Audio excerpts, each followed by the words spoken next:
ఇకపోతే నన్ను అంటున్నారు రాజ్యాంగాన్ని మాస్తామన్నా ప్రజాస్వామ్యాన్ని కూని చేస్తున్నా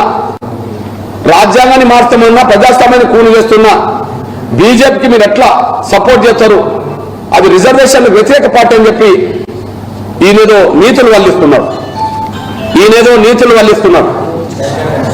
సూటిగా సమాధానం చెప్పిండు ప్రధానమంత్రి నరేంద్ర మోడీ గారు రాజ్యాంగమే మాకు ప్రామాణికం ఒకవేళ డాక్టర్ బాబాసాహెబ్ అంబేద్కర్ మళ్ళా పుట్టినా ఆయన రాసిన రాజ్యాంగాన్ని మార్చలేడు అంత గొప్ప రాజ్యాంగం ఆయన అన్నమాట జమ్మూ కాశ్మీర్లో ఆయన అన్నమాట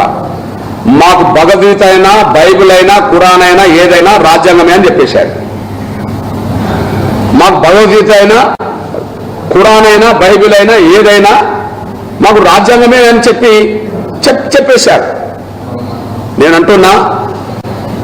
రాజ్యాంగ సూత్రాలకు లోబడి కాకుండా రాజ్యాంగాన్ని ధిక్కరించి పరిపాలించిన కాంగ్రెసే ఎమర్జెన్సీ తీసుకొచ్చింది ప్రజాస్వామ్య పరిరక్షణ కోసం దేశంలో ఎక్కడ రోడ్డెక్కలే ప్రజలు ఇప్పుడు కానీ ఇందిరాగాంధీ గారు ఎమర్జెన్సీ పెట్టినప్పుడు మాత్రం లక్షల మందిని నిర్దాక్షిణ్యంగా అణిచేసింది వేలాది మందిని బూటకు ఎన్కౌంటర్లో చంపేసిన ఎమర్జెన్సీ కాలం మన తెలంగాణ కూడా చూసింది వేలాది మంది లక్షలాది మందిని నిర్బంధ పెట్టి జైల్లో పెట్టింది కాంగ్రెస్ ప్రభుత్వమే అంటే ప్రజాస్వామ్యం గురించి మాట్లాడే నైతిక హక్కు నిన్న కాంగ్రెస్ లో చేరిన వ్యక్తికి లేదు ఎన్నిసార్లు కాంగ్రెస్ రాజ్యాంగానికి వ్యతిరేకమని చెప్పి ఎన్నిసార్లు ప్రజాస్వామ్యానికి వ్యతిరేకమని చెప్పి ఎన్నిసార్లు నిర్బంధం పెట్టింది ఎమర్జెన్సీ పెట్టింది కాంగ్రెస్ అని చెప్పి శ్రీహరి మాట్లాడలే టీడీపీలో ఉన్నప్పుడు ఎవరిని ప్రధాన శత్రువుగా మాట్లాడిండు కడియం శ్రీహరి బీఆర్ఎస్ లో ఉన్నప్పుడు ఎవరిని ప్రధాన శత్రువుగా మాట్లాడిండు ఏ ప్రభుత్వం కూలిపోతుందని చెప్పిండు టీడీపీలో ఉన్నప్పుడు కాంగ్రెస్ ప్రధాన శత్రువు ప్రతిపక్షం అధికార పక్షంలో కాంగ్రెస్ ఉంటే ప్రతిపక్షం టీడీపీ ఉమ్మడి ఆంధ్రప్రదేశ్లో టీడీపీ అధికార పక్షం అయితే ప్రతిపక్షం కాంగ్రెస్ నువ్వు టీడీపీలో ఉన్నప్పుడు ఎవరిని విమర్శించావు కాంగ్రెస్నే విమర్శించావు కాంగ్రెసే ప్రజాస్వామ్యానికి వ్యతిరేకమని చెప్పావు కాంగ్రెసే ఎమర్జెన్సీ తీసుకొచ్చిందని చెప్పావు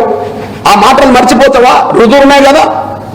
బీఆర్ఎస్ ఉన్నప్పుడు నిన్నటి వరకు మొన్నటి వరకు ఏ ప్రభుత్వం కూలిపోతుందని చెప్పావు కాంగ్రెస్ ప్రభుత్వం కూలిపోతుందని చెప్పావు నువ్వే చెప్పావు రాజ్యాంగానికి ప్రమాదం వచ్చిందంటే ఎమర్జెన్సీ పీరియడ్లోనే ఇందిరాగాంధీ పీరియడ్లోనే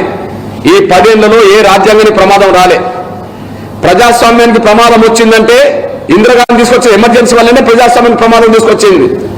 నరేంద్ర మోడీ గారి ప్రభుత్వంలో ఏ ప్రజాస్వామ్యానికి ప్రమాదం రాలే కాకపోతే నేను గమనిస్తున్నా ఈ 10 ఏళ్లలో నరేంద్ర మోడీ గారి కేంద్ర ప్రభుత్వాన్ని చూసి 2 శక్తులు వాళ్ళకు నిద్ర పట్టకుండా పోతున్నాయి 2 శక్తులకు గౌరవ నరేంద్ర మోడీ గారు ప్రధానమంత్రి అయినాక 2 రకాల శక్తులకు నిద్ర పట్టకుండా పోతున్నది కళల్లో కూడా నరేంద్ర మోడీ గారిని చూసి కలవరిస్తున్నారు భయపడుతున్నారు ఆ 2 శక్తుల్లో ప్రధాన శక్తి ఏంటంటే దేశాన్ని అస్థిరపరచాలనుకున్న ఉగ్రవాదులకు ఇవాళ నిద్ర పట్టకుండా పోయింది దేశాన్ని అస్థిరపరచాలనుకున్న పాకిస్తాన్ ప్రోత్సాహంతో దేశంలో చొరబడి అస్థిరత్వాన్ని తీసుకురావాలనుకున్న ఉగ్రవాదులకు నిద్ర పట్టకుండా పోయింది ఆ ఉగ్రవాదులను పంపాలనుకున్న పాకిస్తాన్కి ఇప్పుడు నిద్ర లేకుండా పోతున్నది ఉగ్రవాదులకే కాదు ఉగ్రవాదులను ప్రోత్సహించాలనుకున్న దేశాన్ని అస్థిరత్వం పెట్టాలనుకున్న పాకిస్తాన్కే నిద్ర పట్టకుండా పోతున్నది అంటే ఉగ్రవాదుల జాడ అడ్రస్ లేకుండా పోతున్నది వాళ్ళని ప్రోత్సహించాలనుకున్న పాకిస్తాన్కు నిద్ర లేకుండా పోతున్నది అందుకనే డైరెక్ట్ చైనా రంగం మీదకి రాబోతున్నది అట్లాంటి చైనాను ఎదుర్కొనే దమ్ము నరేంద్ర మోడీ గారికి ఉంటుందే కానీ ఇంకా ఎవరికి ఉండదనే విషయం స్పష్టంగా రుజువుతున్నది రెండోది ఎవరికి నిద్ర పట్టకుండా పోతున్నది ఈ దేశంలో అవినీతికి పాల్పడ్డ వాళ్లను నిర్దాక్షిణ్యంగా జైల్లో పెడుతున్నది కాంగ్రెస్ గత 10 ఏళ్ల కాంగ్రెస్ పాలనలో గౌరవ నరేంద్ర మోడీ గారు ప్రధానమంత్రి కాకముందున్న 10 ఏళ్ల పాలనలో నిత్యం ఏదో స్కామ్ అంటూ దేశ ప్రజల ముందు రోజు స్కామ్ల గురించి మాట్లాడేది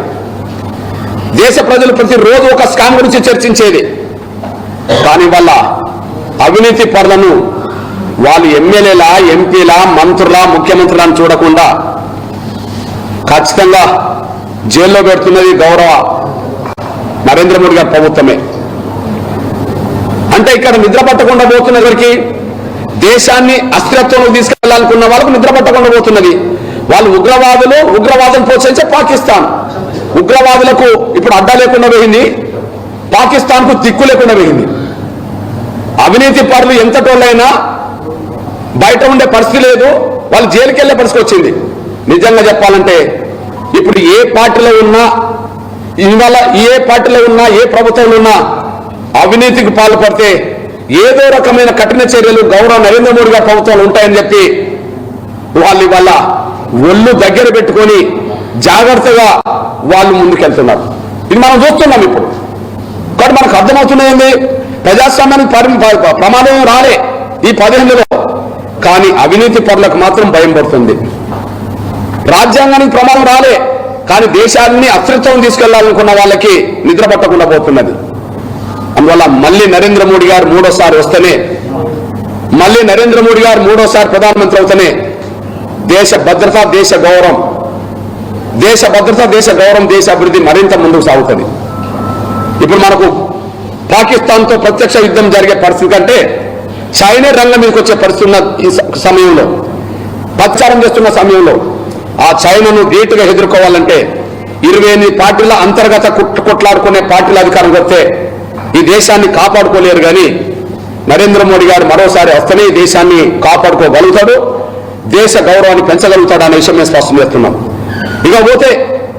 ఆధారం లేని ఆరోపణలు చేసేయడంలో, విలువలేని రాజకీయ లాభంలో కరెన్సీ ప్రధాన పాత్ర పోషిస్తున్నట్టు కనిపిస్తున్నది.